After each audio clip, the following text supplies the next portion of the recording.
So nakikita mo na si Diwata sa mga vlog niya. Ang dami. Oh. O dito oh, sa iya oh. So yun guys, puntahan natin yung bahay ni ano no, yung kamukha ni Diwata mga idol. So dito natin, dito yung daan no. Grabe. Tayo sa bahay niya.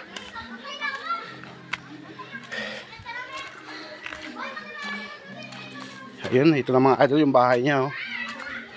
So nandito na siya, galing trabaho. Gusto ko siya makausap mga idol para makita talaga natin yung kamukha ni Idol Diwata. Ayan. Be!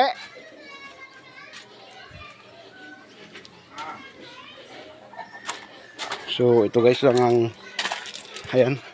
Ayun si Idol. Ayan mo nga eh. Idol oh, 'di ba? Oh, 'di ba? Kamukha talaga. Yan. Kaway dali. Ang busis mo kailangan nila marinig. Sige na. Ayan mga idol oh. Oh yan. Yan si Diwata ng Romblon.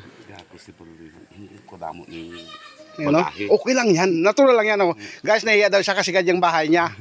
Ganyan na okay lang yan, di ba? Okay lang po yan. Oh, hindi natin masabi. Oh, di ba? Gari. Okay lang yan. Okay lang yan. Ayan mga idol, nahiya siya. Nahiya. Kasi kararating lang galing trabaho. So ito po yung bahay niya. Ayan. Idol, ito sa kapatid niya. So ito part na pala ito na ito yung siya pinakabahay niya ito. Ito yung ano. Yun, ang ibig sabihin dito siya nakatira. Kala ko bahay niya to sa kapatid niya pala. Ayan. Nahiya siya guys. Nahiya siya. Sabi ko wag siyang mahiya. Ayan oh. So di ba? Ayan, nagtindi nga yung video niya mga idol. Yung pangalan sa Facebook. Kabogamex Vlog. So nakikita mo na si Diwata sa mga vlog niya. Ang dami. Oh. O dito oh, sa iya oh. Dito oh, marami ay oh to. Dito oh. Yan oh. Solo lang siya po dito guys. Dito siya lang susulo sa bahay niya. Yan po, ang Diwata ng Romblon. Kamukhang alok alike talaga mga idol. Oh, yung mga vlog niya. Ayan. Salamat po mga idol sa suporta nyo sa mga nag-share ng video na to. Sana makilala siya.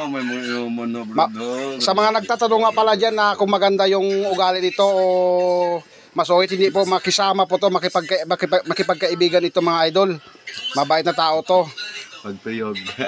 Pagtulog daw. Hindi, pero sa totoo lang mga idol, mabait talaga to. Mabait talaga to. Right. Ayan.